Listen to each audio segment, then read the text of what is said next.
सम्राट अशोक मौर्य वंश के महान शासक चक्रवर्ती सम्राट जो कि बिंदुसार के पुत्र थे और चंद्रगुप्त मौर्य के पोते थे।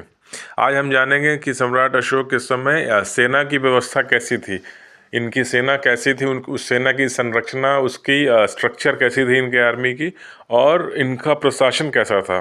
डिटेल में जानेंगे कि प्रशासन एडमिनिस्ट्रेशन में क्या क्या यूनिट्स थी और किस ढंग से इन्होंने इतना शक्तिशाली और इतना बड़ा साम्राज्य खड़ा किया था, और इनकी मिलिट्री कैसी थी जो कभी किसी से हारी नहीं। जहाँ भी युद्ध हुआ वो जीतते चले गए, और उन्होंने भारत की सीमाओं को ईरान और रशिया के बॉर्डर से लेके मतलब नीचे तमिलनाडु तक, यानी उस समय का इंडिया तमिलनाडु से लेके एक तरह से रशिया ईरान तक था, और सिंध से लेके उधर बर्मा के बॉर्डर तक था। ये कैसे किया? सेना में कोई तो बात होगी। तो ये, और प्रशासन कैसा था कि कोई सत्ता पलट नहीं हो पाया, कोई विद्रोह नहीं हो पाया, और जो है लगभग 35-40 साल तक इन्होंने एक छत्र राज किया था। उस समय 50% जीडीपी, उस समय की जो दुनिया थी उसके लगभग 40 से 50% जीडीपी इंडिया के पास थी, ऐसा माना जाता है। तो बहुत ही ज़बरदस्त एडमिनिस्ट्रेशन और मिलिट्री रही होगी, जिस कारण इतना मजबूत और बड़ा साम्राज्य इतने लंबे समय तक चला। उसके जानने के पहले आइए थोड़ा सा जान लेते हैं सम्राट अशोक का जन्म कब हुआ था, और कब उन्होंने कहाँ कैसे राज किया था। तो जैसे कि हम सब जानते हैं, सम्राट अशोक का जन्म पाटलिपुत्र में हुआ था, जो कि आज पटना कहा जाता है, जो बिहार की राजधानी भी है। और 305 ईसा पूर्व में माना जाता है कि इनका जन्म पाटलिपुत्र में हुआ था, और 232 ईसा पूर्व में इनकी मृत्यु भी पाटलिपुत्र में हुई थी। और जो इन्हें सत्ता जो इन्हें इन्हें मिली थी वो 268 ईसा पूर्व में मिली थी, और तब से लेकर 232 ईसा पूर्व तक इन्होंने जो है शासन किया, यानी लगभग 36 साल तक। और कहा जाता है कि सम्राट अशोक जो है ये बिंदुसार के जो पुत्र थे, तो कई भाई थे इनके, लगभग 100 सौतेले भाई थे। और बिंदुसार जो है इन्हें या इनकी माता से उतना प्रेम नहीं करते थे, क्योंकि इनकी माता एक गरीब ब्राह्मण परिवार से थी, और चूंकि वो एक गरीब छोटे घराने से थी, इसलिए जो है उन्हें एक अलग से घर दे दिया गया था, और राजमहल में रहती भी नहीं थी, और वहीं पे इनका जन्म हुआ था। जो एक तरह से नौकरों का घर था, वहाँ इन्हें रखा गया था, इनकी माता को। और जब ये बड़े हुए तो इन्हें जो है युद्ध में बाहर बाहर बिंदुसार की तरफ से भेजा जाता था विद्रोह को दबाने के लिए, क्योंकि वो मानते थे कि ये इसकी माँ जो है एक गरीब छोटे परिवार से, तो ये राजघराने लायक नहीं है। और विद्रोह दबाते दबाते युद्ध में ये इतने माहिर हो गए कि सेना के चहेते बन गए। इनकी युद्ध कला और जो सेना को नेतृत्व करने की क्षमता थी वो बहुत ही गजब की थी, जिस कारण जो सेना में लोकप्रिय बन गए। फिर जब ये वापस मगध लौटे तो भाइयों ने सत्ता देने से इनकार कर दिया इन्हें, लेकिन वो सौतेले भाई अच्छे योद्धा नहीं थे, क्योंकि वो राज परिवार के लाडले थे और भोग विलासिता में उलझे हुए थे, उनकी सैन्य क्षमता ना के बराबर थी। तो सम्राट अशोक के साथ चूंकि पूरी सेना इनके पीछे खड़ी थी, क्योंकि हर जगह विद्रोह में युद्ध में यही आगे रहते थे, तो फिर उनकी मदद से इन्होंने एक तरह से विद्रोह किया और सत्ता हासिल कर ली। और ऐसा माना जाता है कि इन्होंने अपने सारे भाइयों को, जो जो भी इनके विरोध में आया, लगभग 100 लोगों की हत्या करके जो है पाटलिपुत्र की सत्ता इन्होंने हासिल की। इसीलिए कभी कभी कभी अशोक का नाम चंड अशोक भी कहते हैं, चंड यानी चांडाल, क्योंकि एक कुशल प्रशासक के साथ साथ एक बहुत ही क्रूर राजा के रूप में भी कई बार इन्हें देखा जाता है कि अगर शत्रु है कोई तो फिर उसे समाप्त ही करना है, शत्रु को क्षमा नहीं। कुछ ऐसे सिद्धांत हुआ करते थे सम्राट अशोक के। तो चलिए आप जानते हैं कि इनकी सेना की बनावट कैसी थी और इनका प्रशासन कैसा था। इतने बड़े साम्राज्य को कायम रखने के लिए, जो कि उस समय लगभग पूरे भारतीय उपमहाद्वीप में फैला हुआ था, जाहिर सी बात है कि जो मिलिट्री चाहिए, जो सेना चाहिए, वो बहुत ही मजबूत और कुशल होनी चाहिए। तो ऐसा माना जाता है कि सम्राट अशोक के पास लगभग 6 लाख की फौज थी। जी हाँ, वो भी 6 लाख की एक स्टैंडिंग आर्मी। आज की तरह जैसे हम आज के सेनाओं को, जैसे भारतीय सेना सैलरी मिलती है, चाहे युद्ध हो ना हो, लेकिन रेगुलर उनकी ट्रेनिंग होती है और वो 24 घंटे अपने प्रशिक्षण पर लगे रहते हैं, उसके लिए उनकी सैलरी है और उनके सारे सोशल सिक्योरिटी बेनिफिट्स हैं।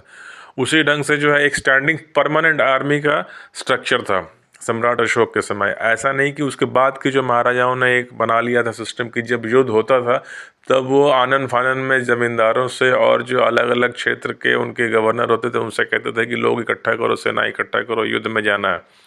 और उस कारण जो है वो कई बार युद्ध में पराजित हुए। जब मध्यकालीन में या इस्लामिक आक्रमण हुआ तब यही सिस्टम चलता था। युद्ध के समय लोग सेना बटोर के लड़ने जाते थे जो कि प्रशिक्षित नहीं होती थी। लेकिन इस समय सम्राट अशोक के समय लगभग 6 लाख की जो है एक स्टैंडिंग आर्मी थी। और अब हम जानेंगे कि आर्मी के अंदर क्या क्या डिवीजन था। जैसे आजकल आर्मी, नेवी और एयर फोर्स 3 अलग अलग विंग है, उसी ढंग से 4 अलग अलग विंग होती थी, 4 अलग अलग विभाग होते थे उस समय मौर्य सेना के। अब हम एक एक के बारे में जानेंगे किसकी कितनी स्ट्रेंथ थी और कौन कौन से वो विभाग थे और उनमें क्या क्या यूनिट थी और कैसे जो है युद्ध का संचालन होता था ताकि हर बार उन्हें विजय ही मिलती थी। सम्राट अशोक की सेना में ऐसा माना जाता है कि 5 विंग थे। एक जो है वो गज यानी कि हाथी, दूसरा जो है पद यानी कि जो पैदल सैनिक, तीसरा जो है अश्व यानी कि जो घुड़सवार थे, और चौथा रथ यानी कि जो सैनिक रथ पर बैठ कर युद्ध करते थे। और एक 5वां विंग भी था जिसे जो कि उनकी एक नेवल विंग थी, नौसेना विंग थी, जो माना जाता है कि अच्छी खासी एक डेवलप विंग थी, जो जिसका यूज़ जो है उस समय भारत की नदियों की पेट्रोलिंग और उनकी निगरानी के लिए, ताकि वहाँ से कोई घुसपैठ ना कर सके और कहीं कोई विद्रोह की आग ना भड़का सके।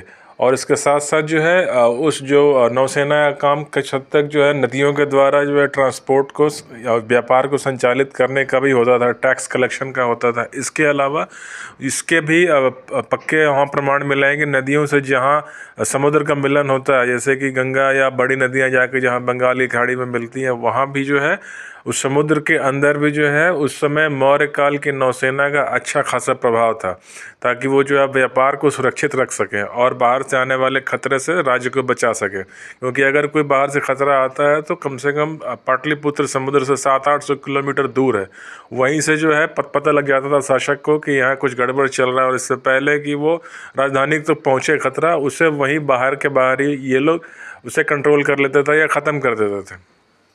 इसके अलावा जो ये संख्या थी, जैसे मैंने पहले बताया, पैदल सैनिक लगभग, ये जो मेगास्थनीज जिन्होंने लिखा है, जो एक इतिहासकार थे ग्रीक के, उन्होंने लिखा है कि वैसे 6 लाख पैदल सैनिक और लगभग 9,000 हाथी, सोचिए 9,000 हाथियों की फौज और 30,000 घोड़े, जी हाँ 30,000 कैवलरी, और 15,000 के आसपास जो है रथों की संख्या थी, जो चैरियट वॉरियर थे।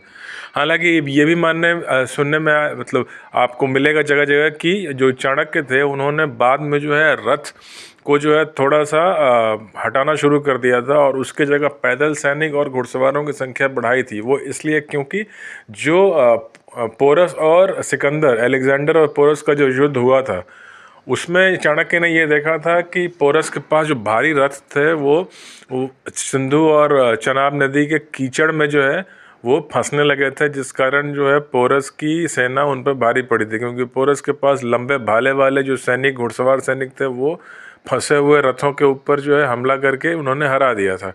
इसलिए जो है चाणक्य चूँकि बहुत आगे की सोचते थे, उन्होंने धीरे धीरे रथों की जगह जो है रथ कम करके, वो एक रथ थे फिर भी ज़्यादातर जो है वो इंटरनल कामों में या राजा महाराजाओं के ट्रांसपोर्टेशन के लिए, यहाँ वहाँ आने या सवारी के लिए यूज़ होती थी। युद्ध में उन्होंने पैदल सैनिकों की संख्या और हाथियों की संख्या और घोड़े वाले सैनिकों की संख्या बढ़ा दी थी। अब इसमें जो है जो पैदल सैनिक है, माना जाता है कि सबसे अधिक मध्य भारत और कम्बोज क्षेत्र से जो है पैदल सैनिक इकट्ठा किए जाते थे। और जहाँ तक घोड़ों का सवाल है, ये माना जाता है कि उस समय सम्राट अशोक मौर्य काल में जो घोड़े थे वो सिंध और पश्चिमी भारत यानी महाराष्ट्र से लेकर सिंध वाले इलाके के घोड़े सर्वश्रेष्ठ माने जाते थे और वो सबसे अधिक संख्या में थे। और सबसे उत्तम बात जो सम्राट अशोक की सेना में थी, वो बात ये थी कि उस समय कभी किसी जाति के नाम पे जो है कभी भेद नहीं किया गया था सेना में भर्ती करने के लिए। यानी कि सभी क्षेत्र, सभी प्रांत, सभी वर्ग के लोगों को सेना में शामिल किया जाता था। ये प्राचीन भारत की एक शक्ति थी। ये जाति व्यवस्था, ये एक कुरीति है जो कि ऐसा लगता है कहीं मध्यकाल में बाद में आई है, जिसमें कि कुछ लोगों को सेना में लिया गया, बाकी लोगों को भाई तुम ये काम करोगे, तुम वो काम करोगे, तुम ब्राह्मण हो, तुम व्यापारी हो, तुम क्षत्रिय हो, लड़ने का काम तुम्हारा, व्यापार का काम तुम्हारा, ऐसा नहीं था। ये साफ साफ इतिहास के पुस्तकों में लिखा हुआ मिलता है कि सभी वर्ग के लोग सेना में शामिल किए जाते थे। जो भी अच्छे योद्धा थे, जो भी अच्छे सेनापति थे, जिन्होंने युद्ध में अच्छा काम किया, उन्हें नेतृत्व करने का मौका मिलता था। ये भी एक ताकत थी कि कभी जो है भेद नहीं पड़ा, फूट नहीं पड़ी इनके सेना में, और कभी भीतर घात नहीं हुआ। और इसके अलावा अगर आप फॉर्मेशन देखें युद्ध में किस ढंग से, तो ऐसा माना जाता है कि साफ साफ जो पैदल सेना थी उसकी टुकड़ियां अलग अलग छोटे छोटे यूनिट में स्क्वायर शेप में पीछे रहती थी, और सामने की तरफ जो है हाथी यानी गज, और जो है रथों का जो है एक सामने बैरियर रहता था, यानी कि सबसे पहले अगर आक्रमण होगा तो सामने हाथी और जो छोटे छोटे यूनिट हैं जो रथ हैं वो रोकेंगे, और उसके पीछे जो है पैदल सेना रहती थी। और इसमें जो यूनिट की अगर हम बात कर लें तो सेना में माना जाता था कि जो सबसे छोटी यूनिट थी उससे उसका नाम था पत्ती, यानी एक पत्ती में मानते हैं कि उस समय एक रथ जिस पे 3 योद्धा, एक हाथी जिस पे 3 योद्धा, और उन योद्धाओं के पास लंबे भाले और तीर धनुष होते थे, और उसके अलावा 5 घुड़सवार और 5 पैदल सैनिक होते थे। ये सबसे छोटी यूनिट होती थी, पत्ती जिसे कहते थे। और उस पत्ती को मिला के और भी कई छोटी यूनिट, और जो सबसे बड़ी मिलिट्री फॉर्मेशन थी वो अक्षायनी कहते थे उसे, और उसके ऊपर एक सेनापति होता था। तो इस ढंग से जो है सम्राट अशोक के मौर्य सेना की कुछ बैटल फॉर्मेशन जो के बारे में जानकारी मिलती है। इसके अलावा जो है सेनाओं का राशन कहाँ से होगा, इनकी ट्रांसपोर्टेशन, हथियार कहाँ बनेंगे, इसके लिए अलग अलग प्रशासनिक बोर्ड बनाए हुए थे। बोर्ड यानी जो है कार्य समिति, जिसमें मुख्यतः 30 लोगों का, ऐसा माना जाता है जो इतिहास में लिखा हुआ है, 30 लोगों का जो है एक बोर्ड था, जिसे 6 भागों में बांटा गया था, और हर बोर्ड में 5-5 लोग थे।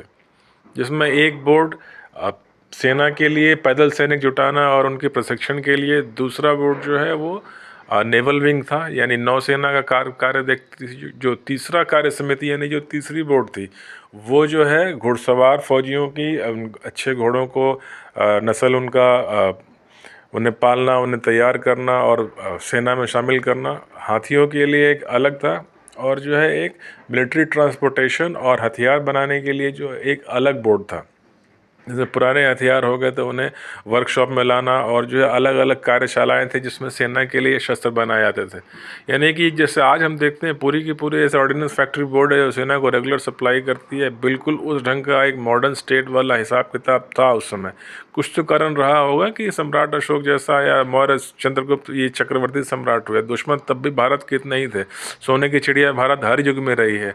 इस पर हमला करने वाले लालच की नज़र से देखते थे, क्योंकि यहाँ संपत्ति अथाह थी, आज भी है, लेकिन तब किसी की हिम्मत नहीं पड़ी, और उल्टा बल्कि मौर्य वंश ने ही आगे बढ़ के शत्रुओं को पहचान के सबसे पहले उन पर हमला करके उन पर कब्जा करके अपना राज्यों का विस्तार किया था, इसी कारण।